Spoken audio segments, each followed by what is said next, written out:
Do you feel the need? The need for leads?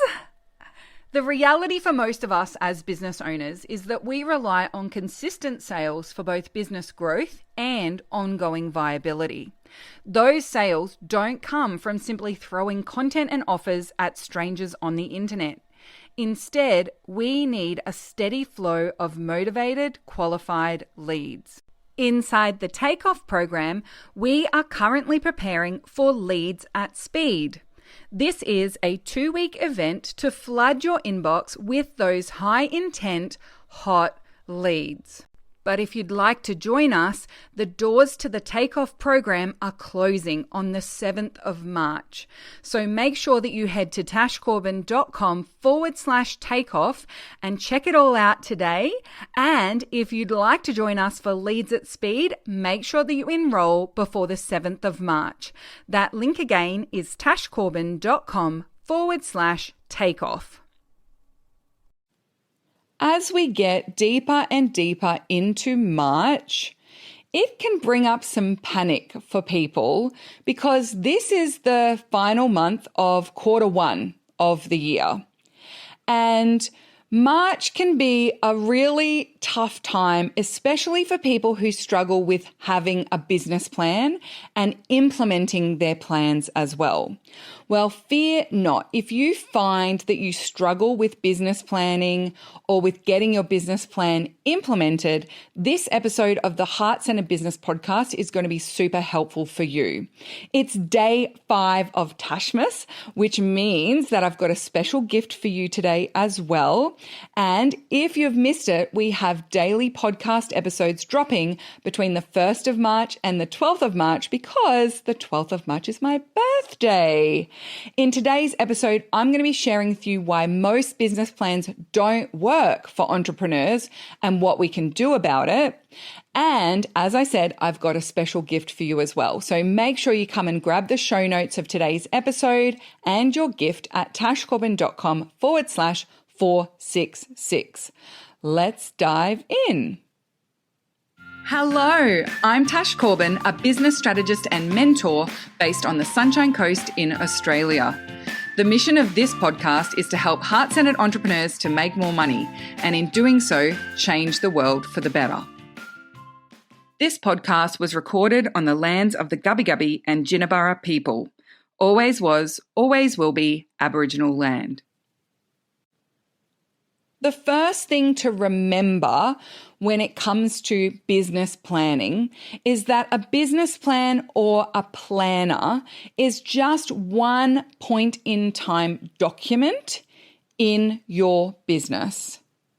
And because a business plan is a point in time document, or a planner where at the start of the year you set a bunch of different goals is a point in time document, it means that it's not as effective or useful for us as entrepreneurs as if we were using it as a document that actually grew and changed and we used consistently in our business. But a lot of business plans are just a big list of goals. And so you don't open that big list of goals and immediately know what you're doing today. The relationship between setting the goal and actually achieving the goal and taking action to achieve that goal is not there in the planner or in the plan itself. So if that plan becomes outdated, it becomes a bit of a shelf dweller plan, right? And you've probably done one of these before where you created a business plan for your business when you first started it, or you created a business plan for a year and then the plan goes on the shelf and you never look at it again. Or when you do pull it out, it's completely irrelevant by the time you look at it again. It gets outdated very quickly.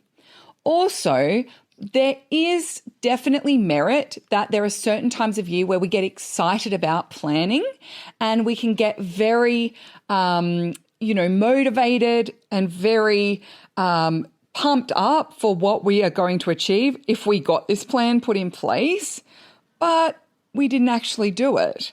and momentum fizzles out fast. So the power of a business plan is not just the plan existing.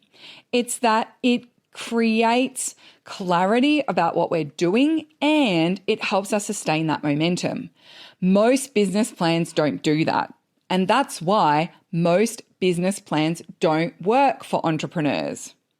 Another thing that can happen for us as entrepreneurs is we do this one to ourselves, that we front load our plans. And what I mean by front load is that when you, in January, for example, come up with a range of ideas of what you want to do and improve and build in your business, now all of a sudden, all of them need to happen in January. You decided you were going to create 3 new freebies to attract people to your mailing list. All 3 of them needed to be created in January or February. We're putting all of the workload in the urgent pile. We're putting everything in the list of things that need to be done straight away. And so very quickly, you feel like you are behind.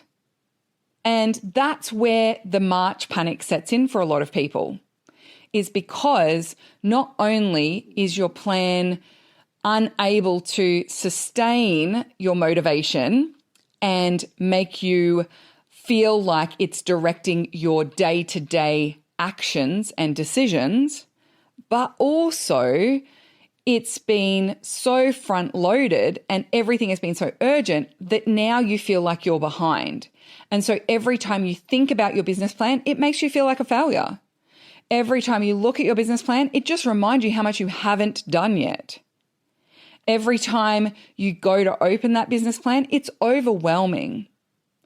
So that's not helpful for us as entrepreneurs. Another thing that can happen is that it's not based on any kind of data. If we go through that experience of having a business plan and then it didn't work, and so we start over and we start over and we start over, and whenever we create a new business plan, we don't create it based on what works. We don't create it based on data. We don't create it based on insights of what worked and what didn't from the previous plan. Instead, we're just trying to start over, start a fresh page, turn over a new leaf. And because of that, we end up not having a consistent insight as to what we need to focus on. It's not informing our decision making. It's just us starting over and over again. It requires perfectionism for us to be able to implement the plan because it's front-loaded, or because it's based on our belief about what we would be able to achieve if we did the right thing every single day. And there's no humanness, there's no space for you to have a life in a lot of business plans as well. There are also lots and lots of business plans that, because they don't translate our goals into action, they don't drive our day-to-day decision-making or action taking, it just creates overwhelm and adds to decision fatigue. If you've ever opened a business plan before and seen there are 65 things you decided you were going to do this year, but you haven't actually got any clarity about what needs to be done first, you've probably felt that sense of decision fatigue, that sense of overwhelm. Well, there's 67 things I need to do. How am I supposed to decide which one I'm going to do today?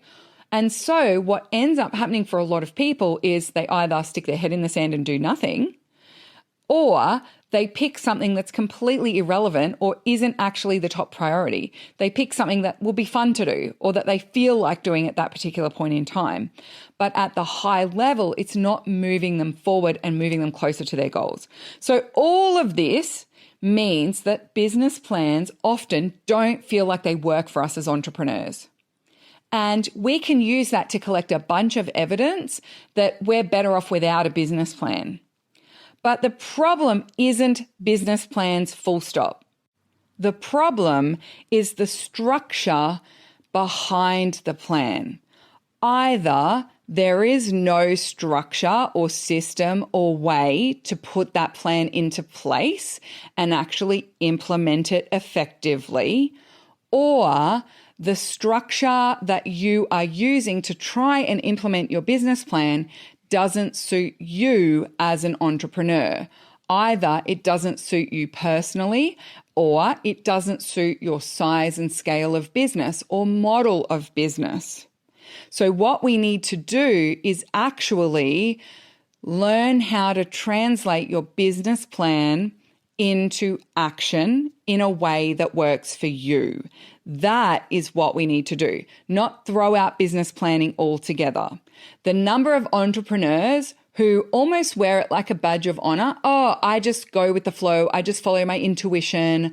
I don't do business planning because it's not suited to me or it's not right for me and my business, right? And when we actually dig in underneath it, it's just that they created a plan in the past and they didn't have a strategy to put it in action, or they left it on the shelf, or it was completely front loaded. It made them feel bad. It made them feel behind. It made them feel overwhelmed. It didn't make them feel good. So they've decided that all business planning needs to be thrown out. And actually, when we do come back to creating a simple plan and having the structure and strategies behind it to turn that into action that works for you and that makes you feel like a success very consistently, they skyrocket the results that they're generating. Their productivity goes through the roof, and productivity not through the lens of they jam in more and more action into every day, but actually they get more done in less time, and what they do works better. What they do actually generates results. It produces results. That's the definition of productivity that I subscribe to. So we want to have those big picture and those goals potentially for a shorter time frame, especially in the early stages of your business. I recommend creating a plan that's actually for a much shorter time frame. But we also want to have strategy and decisions as to how you're going to achieve those goals.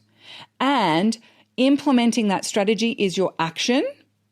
And we also want to ensure that what you do on a day-to-day basis is also aligned with the goals that you want to achieve, that business as usual routine. What I love to do is have a business planning structure that includes setting my goals for a yearly basis and a quarterly basis, deciding on my top strategies on a quarterly basis, and then planning out how I'm going to implement those strategies on a week-by-week basis. What is my focus this week? Then within that week, I'm free to choose my actions on a day-to-day basis. I'm free to choose what I feel like doing from day to day within the parameters of that week. And then I have regular CEO dates with myself to review and adjust. So I have a CEO date on a weekly basis and a CEO date on a quarterly basis as my bare minimum. So I will often also do a monthly CEO date at the start of each month because I have new data coming through in my monthly reporting, and I love the fresh energy of the start of a new month as well. So I will often do CEO dates on a monthly basis, but I can take or leave those, and on my business planning process and structure and strategy still works. But I've been in business for almost 12 years now. So that structure and strategy works for me, and those timeframes work for me because I have a lot of predictability in my business, and I can plan my launches a year in advance. When I first started my business, I literally just focused on what is my goal for this month, what is my strategy for this week, and then what is the most important thing for me to do for that strategy today. And so I planned on a much shorter time frame. It's really imperative that you understand that not all timeframes are appropriate for all models of business, and that the secret to making business planning work for you is to find the structure and strategy that works for you on the implementation side, not just on the planning side. And that's why most business plans don't work for entrepreneurs, because the business planning templates are either created for larger scale, more predictable businesses, or the application and implementation of that plan isn't included in the planner, isn't included in the template. And so there's no structure, support mechanism, or strategy for how you turn that plan into action, how you translate that into what you do in your business as usual and what you do on a project by project basis, what you're doing when you've got time to be in content creation mode. None of that is actually connected there for you. Now, this brings me to your special gift for day 5 of Tashmas, and that is my planning and productivity power-up training. Now, the planning and productivity power-up was something that I delivered as a live training last year, and it was so popular, and people were saying, I'm going to watch this every single quarter before I do my planning, that I decided to record it as an evergreen training that's available to you at any time. Not only that, you also get my quarterly planning template included if you haven't accessed that before, so you can actually implement the planning and productivity power-up by creating a quarterly plan. Now, if you're listening to this as it's released on day 5 of Tashmas, you can set up your quarterly plan for next quarter, for quarter 2, and watch that planning and productivity power up and have yourself all set up with an approach that's going to work for you, that you can experiment and shift and review and refine in your CEO dates. And it's the perfect time for you to start working on it. So come on over to the show notes at tashcorbin.com/466 and grab your planning and productivity power-up gift for day 5 of Tashmas. Thank you so much for joining me for this episode. I'll see you tomorrow for day 6. And until next time, I cannot wait to see you shine.